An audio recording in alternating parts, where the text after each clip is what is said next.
De smaragwetterboord vat nog goed 3 hier op het Frieske wetter. Rondom in de provincie kunnen bootjemeesken gaan het smaragwetter ophellen letten. En daar wordt een soort gebruik van maken. We hebben een slecht var hier gewoon en van zomer een paar hele minder periodes met waar. Maar over het algemeen zijn we heel tevreden omdat we dit hier alweer meer ophellen hebben als Aron hier. Hoeveel ga je hem ophellen?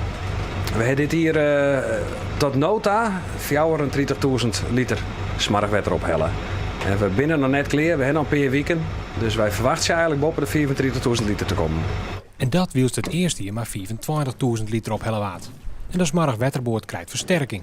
Dit hier leidt er voor het eerst een mobiele zuiveringsinstallatie van de Markrieten bij Grauw. Het smaragwetter kan hier hingebracht worden en wordt dan voortdurend schoonmaken. Dit is de afvalwater zoals het in het skip zit.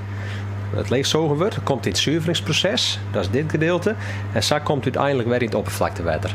Het blijft wat vreemd van kleur, maar toch is het lieke als het oervlaktewater. En dus kan het eindproduct zo weer het water in.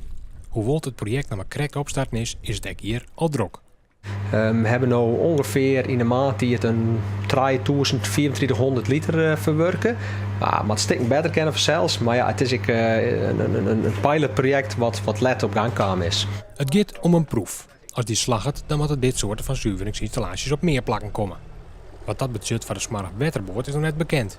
Het geld voor de boord is nou in principe op. Het is onder politiek of er een nijbudget komt.